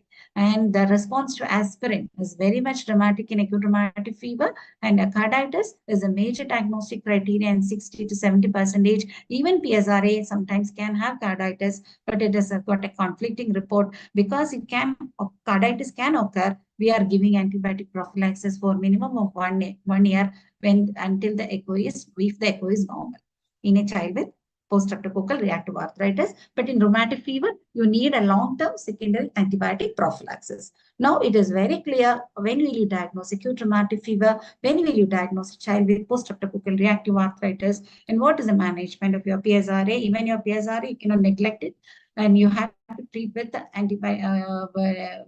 rheumatic fever prophylaxis for 1 year, and your child to be kept under follow-up. Now we will discuss another case, who is a 9-year-old female child. Recurrent swelling and pain of the bilateral knee joint, ankle joint, wrist joint, along with fever. So the child is getting pain and swelling, symmetrical joint involvement. Once initial 2 days it will be in the knee joint, then it is coming to ankle joint. It is totally confusing, and these may subside at an interval of 2 weeks or 1 month, these swellings. So the mother is saying that for the last 1 or 2 months, the child is recurrently getting this type of joint pain, and this child is having a red eyes also. In between the itchy and red eyes is there. There is no history of any rash, and fit and well in between the episodes. So any clue, any diagnosis you can think of? So the labs is the total count is 13,000 with a neutrophil count of 57, lymphocyte 36, a platelet of around 2.5 lakhs. ESR is much elevated, CRP is 43, and we did all the evaluation for rheumatological investigations and connective tissue workup. ANE was negative, rheumatoid factor was done, anti-CCP was done, ASO, anti-DNA is all negative. Eye checkup was normal, X-ray was normal. It was totally confusing. What next? What we have mentioned, when we have came through so many scenarios, and this child is not fitting in with any of these scenarios. Sometimes it will occur. Here, in this child, we miss some of the history. History is always very important. You can see what we had missed here is history of intermittent cough the child was having, and the father was a TB patient and took anti-tuberculous drugs for 2 years back. And on further evaluation, this Mando was done as positive for 2020, and sputum AFB was negative, and synovial fluid for AFB was also negative. So when we had a swelling of the knee, we took a synovial aspirations, that has been done. The AFB stain as well as culture, both were negative, but only the Mando was positive. But then we do X-ray was normal. We did a chest CT chest, and that showed mediastinal and hilar node with central calcification. So what is the diagnosis here still? Is it TB arthritis or anything else? Actually, this child was having Ponsets arthritis. So now this here you can see this mediastinal lymph nodes and the hilar nodes with calcification, this child. And what is this Ponsets arthritis? Ponsets arthritis is a bilaterally symmetrical, non-destructive para-infectious arthritis, along with the infection, which is a non-destructive and symmetrical arthritis as in this child. And when will it occur in tuberculosis? It is an aseptic reactive arthritis in children with active extra-articular tuberculosis. When there is a focus of active extra-articular TB, the child can have the reactive arthritis of the joints. That is a sterile arthritis, usually. But what we usually say is that TB arthritis is different here. And this is a diagnosis of exclusions, and you should have a high index of suspicion. So whenever you encounter with a child with multiple swelling, you have to, for all other children also, you have to rule out tuberculosis when you suspect that. But when a child present with this type of presentation, you should have a high index of suspicions and has to be diagnosed after excluding other causes. Then what is this TB arthritis? It is usually a monoarthritis. It can occur with the multiple joints also, but the direct TB invasion of the joint, and then in that position, usually it is of the lower limbs, monoarthritis usually present as. And when you take a synovial fluid, culture and sensitivity, very rarely we may get a culture, but very rare, and you can do a synovial fluid biopsy. That is how you diagnose a child with TB arthritis. Okay, but this is an aseptic arthritis with a active extra-articular. Here the articular TB was a lung tuberculosis was there when child is getting a reactive arthritis as a part of immunological reaction. Okay, so now you know how to diagnose a child with Ponson's arthritis. Now we have got another case who is a 4-year-old girl child with a stiff neck, restricted proximal interphalangeal joints, noted over 1 to 1.1 varsha. This child is having a big joint involvement with a neck pain, slowly progressing. Poorly thriving child with a stiffness, morning stiffness is there. No other systemic symptoms. Blood test done outside reported to be normal. This is a 4-year-old girl coming to you. You can see this girl. You can see this girl who is coming to you. And what is the finding over here? You can see her joints, the small joints are all involved, the hip joints, the namaste sign is defective.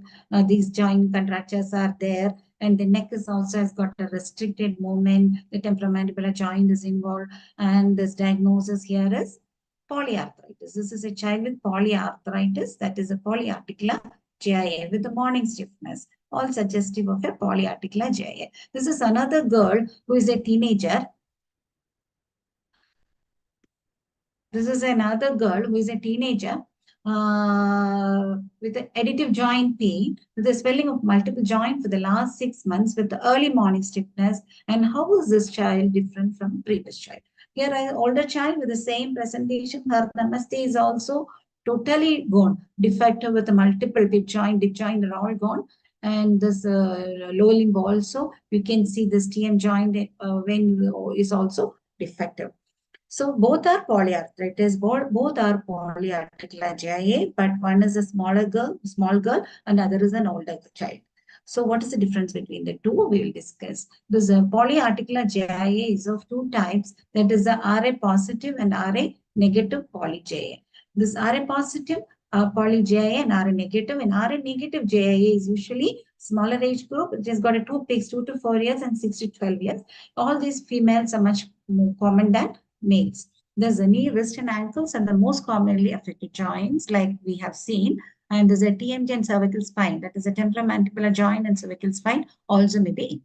In RA positive poly GIA, that closely resembles an adult type of. So many of us are very familiar with a few of our friends or relatives or our patients might be having adult with a rheumatoid arthritis. In such patients, they have crippled. They have different types of seropositive, seronegative. The crippled are a joint with a rapid progression and all. You have seen many of the patients. So the older child with the poly J usually resembles an adult RA type patients. And the females are more common, usually in adolescent age like our child. Most likely persistent in adulthood as a rheumatoid arthritis, which is deforming arthritis. Ankles, all the small joints can be affected. There is a characteristic pattern which is of symmetrical arthritis affecting the metacarpophalangeal and proximal interphalangeal joints of the hands and the wrist, and the metatarsalophalangeal and the proximal interphalangeal joints of the foot, mid-pendant TP joints of MCP joints of the hands and foot. So this is an older adult type of polyarticular GIA. This is they'll be RA positive. If they are of RA positive with the polyarthritis, that has got a bad prognosis. So here comes the importance of your rheumatoid factor checking. If it is a rheumatoid factor positive, it has got an aggressive. We need an aggressive management early itself. So that is the importance. So now we have another case who is a 2-year-old boy with a high fever for the last 3 weeks. On of rashes during fever. Fever was evaluated, no focus was found. And there was persistent inflammation on blood with elevated ESR, CRP, and high platelet. So this child was presented with a high fever, prolonged fever with on-off rashes with elevated inflammatory markers. So here you have to think of PO, fever of unknown origin. This patient has come to you. Let evaluate for PO. Let us see. Then this is the fever pattern after admission. This child came to us after 3 weeks, around 21 days with fever, treated in a private hospital, drained all their money, doing all the investigation for fever, all were negative, and they were referred to SATH hospital. And even after admission, the child is getting daily spikes. And this is the rash. Child is getting rash along with fever. It is a transient rash on and off. The mother complains most of this fever and the rash comes during night time. So when we go for rounds, we cannot see much of these rashes on this patient. So here, what all diagnosis you will consider? Here, I have already told this child came with a fever, prolonged fever. You have to look for other causes of infections, PO workup has to be done. We did an extensive PO workup, and that all came to be negative. It repeatedly done outside also. Then, what are the other diagnoses that you will consider? Because of a small child with an elevated ESR, CRP, inflammatory markers with rashes, definitely you should consider inflammatory reactions like your Kawasaki disease and MISC, multi-system inflammatory syndrome in children. So we did a cardiac evaluation, but unfortunately, this child not fitting with the Kawasaki. The criteria was not fitting, and this cardiac evaluation also not fitting in with the Kawasaki disease. And COVID antibody was positive, but the second line markers, antipro, BNP, ferritin, all were normal. So. But as part of this cardiological evaluation, we took an X-ray that shows this type of X-ray, that is a pericardial effusion. We can see there's a large heart. When we saw this pericardial effusion, this with serositis, we again probe into the history, and then we can see that this child is having few lymphadenopathy, and liver and spleen is a little bit enlarged. Hepatosplenomegaly and lymphadenopathy is present. So this child with fever rash, with lymphadenopathy, hepatosplenomegaly, with elevated inflammatory markers, what are the things that you will consider again? First and foremost, it could be a disseminated TB, or it could be malignancy, definitely malignancy, or it could be systemic onset JA. Why is it called systemic onset JA? We will discuss later. So we did an extensive evaluation for TB that came to be negative. Then our plan is to, these are the further tests. So our plan is to rule out malignancy. So we have planned for a bone marrow study. We have counseled the patient. Mother is the parent. Parents are very much worried. We counsel the patient that patient need bone marrow test to evaluate for malignancy. So bone marrow is for every child. For this child, definitely you need because of this presentation. For all children with fever of milder presentations, you are not supposed to do only if you are not thinking in terms of malignancy. But the other important indication to do bone marrow is to rule out whenever you give planning to give steroids or biologicals, definitely you have to rule out malignancy, even though child do not have much of signs and symptoms clinically diagnosing as malignancy. Still, you have to rule out malignancy. In that case, also you have to do a bone marrow. The next, so this is bone marrow we have planned, but other DD was our systemic onset JIA, and systemic onset JIA is always a diagnosis of exclusion. As we said, there's transient synovitis like that. This is a diagnosis. That is why I have explained all these differentials. You have to consider PO to Kawasaki or according to the clinical scenario with the MISC or whatever it is. So tuberculosis. So always, you cannot diagnose systemic onset JIA directly. It's a disease of diagnosis of exclusion. So we have planned for a bone marrow for this child. Now we will just go into what is the systemic arthritis. Then we'll come back to this child again. Systemic arthritis, what is the ILR criteria? International League Association Rheumatology criteria for systemic arthritis. Arthritis with or preceded by at least 2 weeks of daily fever with at least 3 days of documented quotidian fever. What does it mean? Either child can have arthritis or before arthritis, preceded before arthritis, at least 2 weeks of daily fever of minimum of 3-day fever with a what is quotidian fever? Daily fever. Daily fever of 3 days. 2 weeks in the history that precedes arthritis. What does it mean? So child may not have arthritis at the time of presentation. That precedence is much, again, we have to discuss. I will come in the next slide. Then plus any one or more of the following. That is evanescent non-fixed erythematous rash. That is the salmon-colored evanescent maculopapular rash. Generalized lymph node enlargement, hepatomegaly or splenomegaly, and serositis. Again, I'll remember you that this is a diagnosis of exclusion.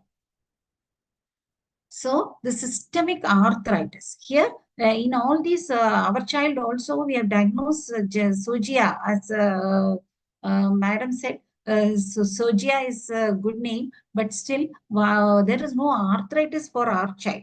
This patient has got arthritis. Clinical criteria, what is the arthritis peculiarity? Arthritis usually in systemic onset, it is symmetrical polyarticular GIA, usually presents within the first 3 months of onset. The symptoms of fever, rash, and all occur, as we said in the ILA criteria. It is preceded means how much preceded? After the onset of these symptoms, it can occur even after 3 months. It's not only 3 months, even after years. Arthritis can occur later. So what I wanted to tell you is that at the time of presentation, child with systemic onset GIA do not have any of this, no need for any of this arthritis. Only the clinical presentation of fever, rash, and other criteria has to be satisfied, and thus diagnosed by excluding other causes. Even years means even after 10 years. If you get a fever rash and now the child is presently admitted, and child may improve on its own or with an SATH or with a major therapy, but still immunosuppressants and all. But child can have arthritis even 2 years, 3 years, even 10 years after. So that is a very, what to tell, that is a very difficult to understand that scenario, but you can diagnose it without any arthritis. And usually in the labs, in Sogia, that is leukocytosis will be there, neutrocounts will be elevated, neutrophilia, thrombocytosis, anemia, with elevated inflammatory markers, with hepatitis, with elevated OTPT and hyperferritinemia will be there. Okay, so a child you could diagnose now with a systemic onset GIA. And in systemic arthritis, again, usually Sogia, 10% of GIA occurs in systemic GIA.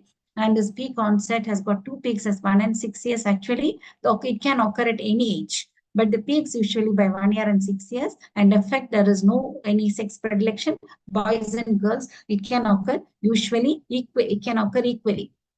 In boys and girls, there is no gender disparity. It can occur at any age.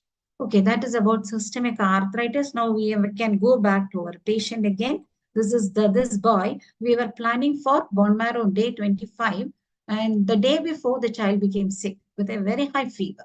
Seizures, child had seizures, altered sensorium with a bleeding manifestation, coagulopathy. Child got ventilated, shifted to the ICU. The labs, the counts became low with a low platelet.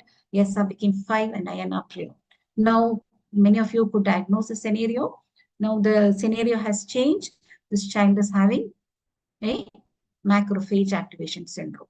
So what is this macrophage activation syndrome? It is very uncommon, but potentially life-threatening syndrome. So for this to diagnose, you should first diagnose the child as even a PO patient you are managing or you are evaluating the PO, meantime the child may deteriorate. Still, you have to consider whether it is a macrophage activation syndrome or HLH, primary HLH or secondary HLH. So these things you should remember always. Then only you can detect that the patient becomes sick, whether it is an MS, because here it is clear cut with the low counts, with the low ESR.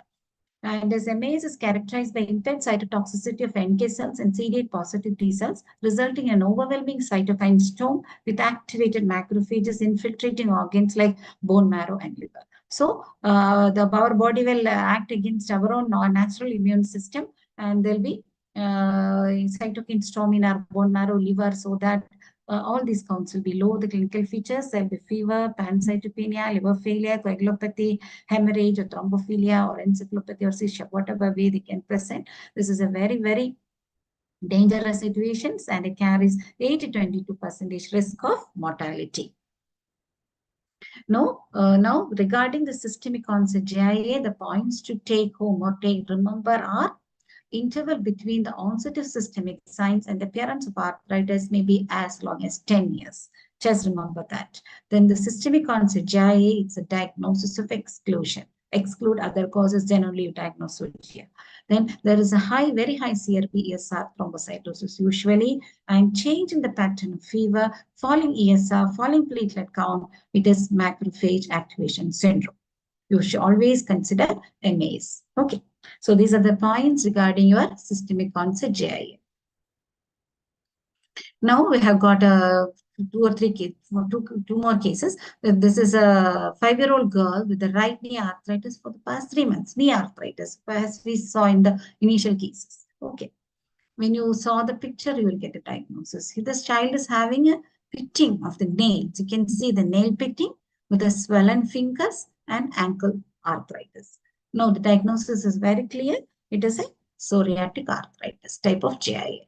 So what's the definition? Arthritis and psoriasis either, or arthritis with any two of the following, like either child could have a dactylitis or a nail pitting or a nyquilitis that we have seen, and psoriasis in a first degree, any of the first degree relative with a history of psoriasis with a dactylitis and arthritis or a nail pitting when arthritis, we can diagnose it as a psoriatic arthritis. It is around it occupies around 2 to 11% of GIA in children. So what is the problem with your psoriatic arthritis?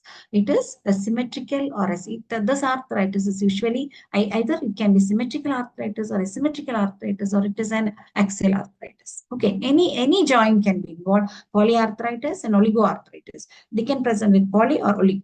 So there is no definite cutoff like this should be an oligoarthritis. And they may having, and if it is an axial involvement, they can have HLA-B27 positive and adult ankylosing spondylitis type, they can convert. And here the important point is this arthritis of chronic arthritis and destructive. In adults, I have seen many of with the psoriatic arthritis, much deformed arthritis. So you always remember psoriatic arthritis is destructive. So the management, early diagnosis and early management will reduce or save the joint. So they need even immunosuppressive treatment in children who have a polyarthritis. Oligoarthritis, if the child is having a psoriatic polyarthritis, better you start immunosuppressive like methotrexate or other biologics. So early by methotrexate steroids are important because to save the joint. Otherwise, it becomes a destructive. And even the hip joint is more commonly involved in a child with psoriatic arthritis. And you can check if there is an axial involvement, you have to do the HLA-B27. Okay. That is regarding your psoriatic arthritis. Now we can have our older child, 14-year-old boy with a painful walking, with early morning stiffness and developed painful red eye for 5 days. And there is a blurring of vision. So any clue, any diagnostic clue? Older child, male with a morning stiffness, with a painful red eye with a blurring vision. This is again very important. Here you can see. What is this? This is the Achilles tendon. This is swollen up. But the joint here is, there is no arthritis. Joint here is normal. Swollen tendoachilles. That is enthesitis or tendinitis. Here again, it is very clear to see this is swollen tendoachilles. So this enthesitis means as involvement of the attachment of the tendon fascia or the ligaments that is getting inflamed. That is what is called enthesitis. So there are, so this is enthesitis related arthritis GIA. What is this painful red eye? We will discuss. So enthesitis related GIA, this is an arthritis and enthesitis, or arthritis alone or enthesitis alone with any two of the following, like sacroiliac joint tenderness or inflammatory lumbosacral pain, or HLA-B27 positivity, or arthritis in a male over 6 years of age, or acute anterior uveitis. That is an important thing you should remember here.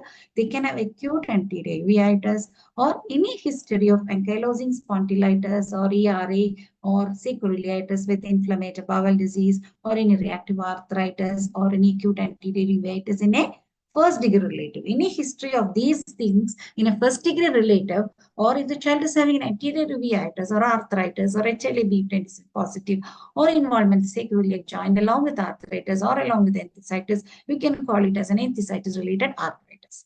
Here the important point you should remember is acute anterior uveitis, whereas in oligoarthritis it is a chronic insidious asymptomatic or silent uveitis which may lose their vision. Here again, acute symptomatic anterior uveitis with pain, blurring, erythema, itching, all these features will be there, very painful red eye, and they may also lose their vision if you are not intervening immediately. So any child who is coming, we usually never think of eye we treat separately. Any anterior uveitis or pain, eye pain, you will send them to ophthalmology.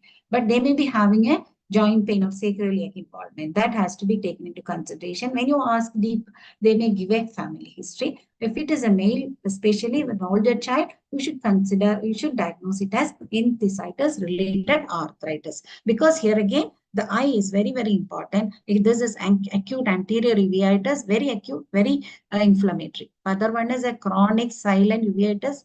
അറിയാതെ നമ്മളറിയാതെ നമ്മുടെ കാഴ്ച പോകും. ഇത് പെട്ടെന്ന് വേദന വന്നിട്ട് നമ്മുടെ കണ്ണിന്റെ കാഴ്ച പോകും. യൂഷ്വലി വലിയ ആൺകുട്ടികളിലാണ് കാണുന്നത്. So in this enthesitis, it occupies around 3 to 11% of the GIA, late childhood or adolescence, and males are much common.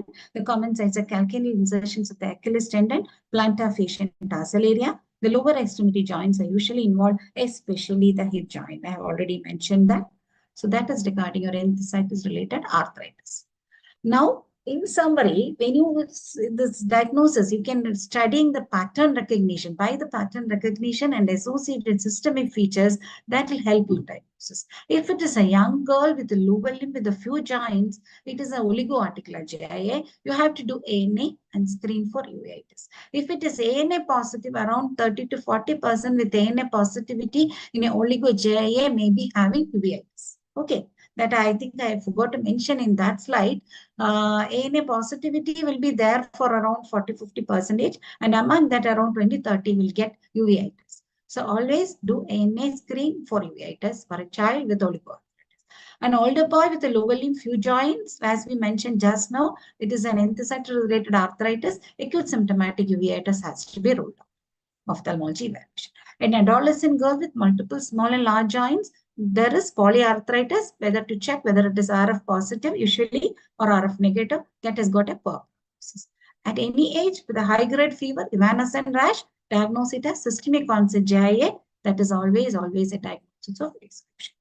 Is that clear now? I think it is clear. Now, what is the take-home message here?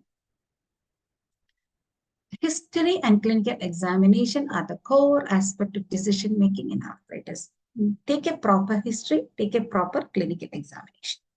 Second one, duration, pattern, recognition, and number of joints involved are important to arthritis. How long it started, how do you recognize the pattern, and how many joints are involved? That will help you in making a diagnosis.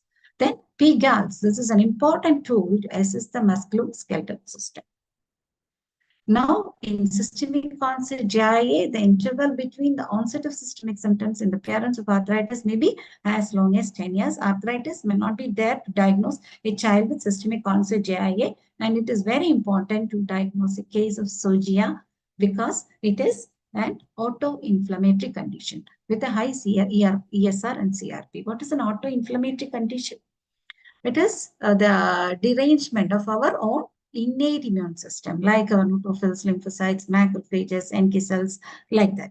So, interleukins, etc. It is not an autoantibody like a vasculitis. It is an autoinflammatory. So, only conditions in rheumatoid in JIA, which is an autoinflammatory condition.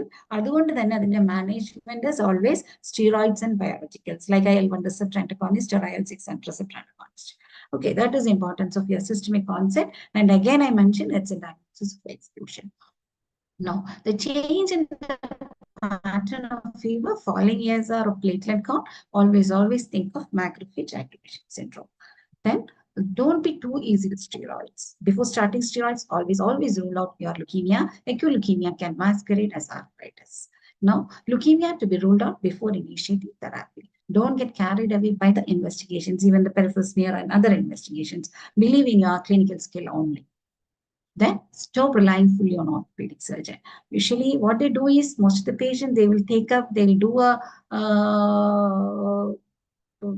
joint aspiration to start antibiotic, or they will put a splint, and the patient will, most of the patients with that diagnosis they will not take much time for diagnosis. They are very fast people. Their job is like that only. I'm not telling anything about them, but you have to treat the patient, you have to make a diagnosis, and you can seek the help of orthopedic surgeon as and when required. Thank you. That's the end of the session. Any doubts you can ask.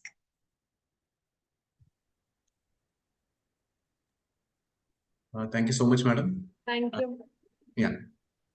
Thank you, madam. It was a highly informative session, academic collage of all the common rheumatic diseases.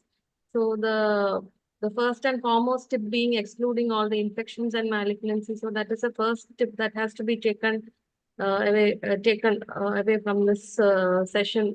And then apt use of PGALs before ordering any test, and then doing an extensive investigation, taking a good clinical history and extensive clinical examination from head to toe will actually help to make a diagnosis and choose investigations wisely. And the imaging can also be done whenever we are in doubt. We can go in for advanced imaging like MRI. All those things can be ordered. And so by already, madam has already summed up the pattern of joint involvement. That is more important than the number of joints. So leukemia, infections, and even leprosy can present as polyarthritis. So that also has to be kept in mind, and even autoinflammatory symptoms. So they are all rare, but then this has to be kept in mind at the backdrop that all these can produce arthritis other than the usual causes. So with that, our session is open for discussion. Any questions?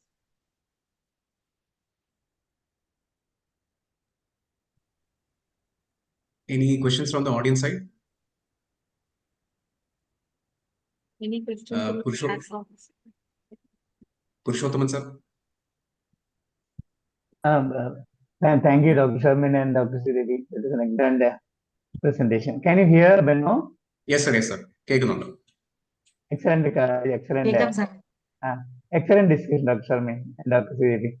And recently, about 30 years back, first thing which comes to our mind was rheumatic fever. And now how much it has come down recently. Last year, I think we didn't have any case of acute rheumatic fever.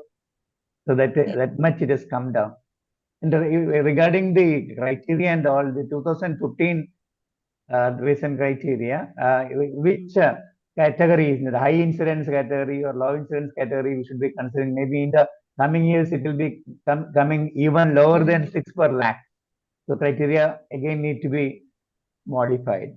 And regarding the 14th case also, the you are stressing a little more on the COVID and the multi-inflammatory thing. Actually, that much incidence or consideration need not be there. And in the present context, we need to need to consider that as a possibility again to be considered.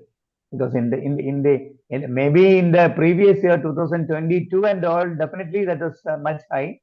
2023 and 24, that possibility almost is disappearing. And the few things in the immunocompromised states, when you are getting this criteria, the Koch's criteria, the ESR, the count need not be considered. The pyogenic arthritis criteria, the high ESR and leukocytosis as a criteria need not be considered when you are getting an pyogenic arthritis in an immunocompromised state. Yes. That is one thing. And few of the infections which we were not encountering is coming more and more, like brucellosis and all. Okay, sir. Brucellosis I didn't mention because in infections are being reported in just concise topic. And tuberculosis also few cases. I think brucella is now. Yes, madam. You continue. We are getting more and more brucella, sir, now with arthritis and yes. Many brucella cases there. Typical presentations of tuberculosis also dactylitis and unusual occasions we are getting. And one point about the recurrent osteomyelitis situation without, are you getting that cases without infection? What is her name? Relapsing osteomyelitis. Chronic recurrent multifocal. Yeah. No, chronic recurrent. Are you getting that frequently? That we have got one child. Maybe also has got. We have got one child with a CRMO we have diagnosed. And Sreedevi was also mentioning, and she has got few patients. That is a periodic fever or something like that. Sreedevi can highlight on that. Yes. We expect another session of the same thing with the management part stressed on there, especially the new usage of the biologicals and the change in the concept of the LT. Somebody has asked a doubt. What is the role of biologicals in arthritis now? For another session. That is not coming into this session. That is why we are not going into the deeply. Yes. We will arrange one. That is a big area. So each is a topic of discussion. Next time we can do, even Sreedevi can do the role of biologicals or investigations also in arthritis. We will try to arrange it in April, sir. Okay. Very Sreedevi. March already we have arranged, so in April we will arrange. CRMO is a very close differential diagnosis for actually juvenile idiopathic arthritis. So we have actually 2 to 3 young girls in 9 to 10 age group who present with long bone pain and long ankle arthritis, knee arthritis and all. Eventually, they were found out of CRMO with MRI, which showed that lytic and sclerotic lesion. So now they are on treatment. One of them I have used palmidronate, and for another child, she has only mandibular lesion. So she is on naproxen. Okay, thank you.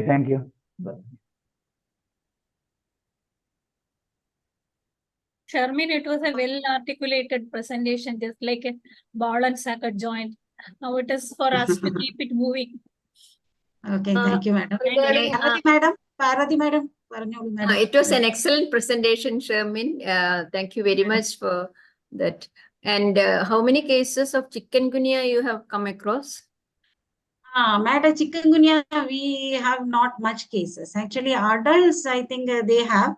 I had a chikungunya with severe arthritis last 2 years back. So I know how does it present, but we are not getting many. I don't know whether we are not routinely doing chikungunya for these patients, arthritis patients. And sometimes it is difficult to differentiate reactive arthritis and post-infectious arthritis. Do you regularly do this HLA B27 testing? Needed patients, so older children with the axial involvement with arthritis, we usually do HLA B27. Medical college you do? No. We have to do it outside. They have to pay for that. Okay. But sometimes we have to make it. It may be a little difficult to differentiate the two. But reactive arthritis, I have not seen a child turning into reactive arthritis, turning into HLA B27 positive. In that point, because that is an evolution. Child has to be followed up and evolved.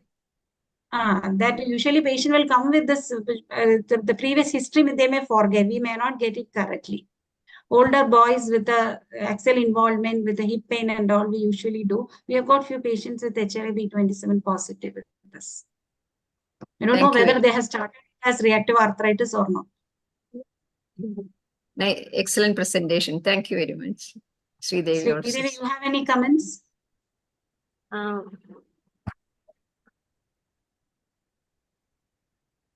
One more question. That role of biologicals in GA that we can, I think management part is not included, right? So you cannot complete it in a few sentences over here. Yes. So that's why. Okay. Any other questions, madam? Sreedevi, madam, there are any questions on the chat box? Role of biologicals. Next,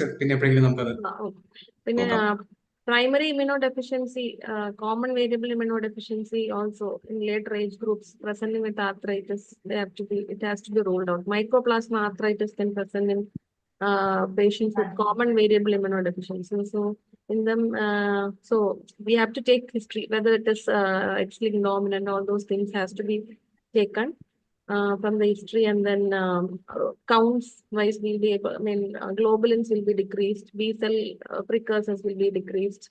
So all those things, one of the DD for arthritis. Fever, malignancy, JIA, always JIA is a diagnosis of exclusion. So immunodeficiency also forms one of the DD. And some other non-inflammatory conditions also, like spondyloepiphyseal dysplasia and all, they can also present with stiffness of fingers and all those things. So even hyperelasticity syndromes, chronic pain syndromes that I didn't mention because these are the common presentation. That is why because and I'm not going into the extensive details of all these things. They can have chronic pain syndromes or hyperelastosis syndromes, Brighton score and all. Okay, then Benno, shall we wind up the session? Yes, madam. Yes, madam. Madam, ഒരു question ഉണ്ടായിരുന്നു. Does fibromyalgia occur in children എന്ന് പറഞ്ഞിട്ട് ഒരു last question വന്നു. Sreedevi, you can answer. Actually, I have not seen.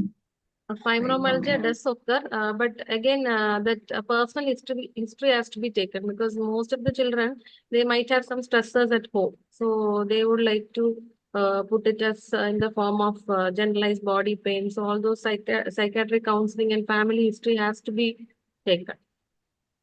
So that is again, it's not something that doesn't happen. It does happen.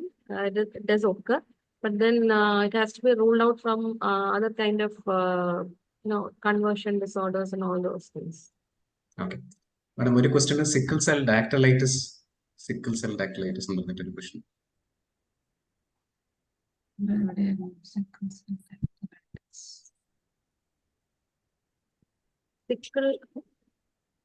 Sickle cell dactylitis എന്ന് പറഞ്ഞിട്ട് ഒരു question. Question ഒന്ന് വായിക്കാമോ chat box? Sickle cell dactylitis എന്ന് മാത്രം വന്നിട്ടുണ്ട്. Okay. Sickle cell, actually, we are not sickle cell, sickle cell arthritis. We have got few patients with sickle cell anemia with dactylitis. 2 patients we have. But in Calicut and all, we have seen few more patients, but we have got very less patients with the sickle cell dactylitis also there. That is, even though in our place it is rare, you should always consider whenever you see a child with dactylitis, you should think of this first and foremost is psoriatic arthritis and the sickle cell dactylitis. One child usually present with a single finger with the dactylitis, we picked up. It's not me, our faculty picked up. This could be a sickle cell anemia. That child was having sickle cell anemia. That is the only child that is we are under our follow-up now. But it is very rare. They can produce bone crisis because they go and clog all the blood vessel and they produce vaso-occlusive plus bone crisis and dactylitis. Right. And then TB is also one of the DD for dactylitis. It is called spina ventosa. Spina ventosa, one of the DD. Yes. Sure, ma'am. We'll conclude the session. And another thing is when you get a recurrent arthritis, you should think of this pigmented villonodular synovitis or AV malformation, like the slide I showed in the hemophilia. Then you should think if it is coming and going till pigmented villonodular synovitis, it can occur also in AV malformations. It can occur. Okay, madam. So I think we'll conclude the session, ma'am. Rukmini madam, we'll conclude the session. So first and foremost, I would like to thank Shermin madam for the vast and extensive presentation, which was made very clear. And a few of the concepts which we thought earlier was, which we were practicing or which we were following, I think madam has made it very clear and has given us a very good insight about what investigations has to be done. And as Purushothaman sir had stressed upon the treatment part, I think we will have it in some other session later on. And thank you so much, madam, for that wonderful and informative session. And special thanks to Sreedevi madam. In spite of a busy schedule, madam has actually agreed to chair the session and had added upon and given us valuable inputs about the various diagnosis and the way to approach the various cases. And thank you, madam. Thank you so much. And Parvati madam and Purushothaman sir had given their valuable inputs also. Thank you, sir and madam. And thank you. And last but definitely not the least, would thank all the audience for their patient listening and for their valuable contributions. And Rukmini madam, thank you for continuing with our Tuesday series very meticulously. and hope to have wonderful sessions this coming year and to have bigger audience next time also. And thank you, madam. Madam, want to add upon anything, madam? Rukmani, madam? No, it's okay. It was a very good session. I already told now. So that means good night. Good night, madam. Okay, bye. Good night. Thank you. Thank you, Thank you, Benno. madam. Thank you.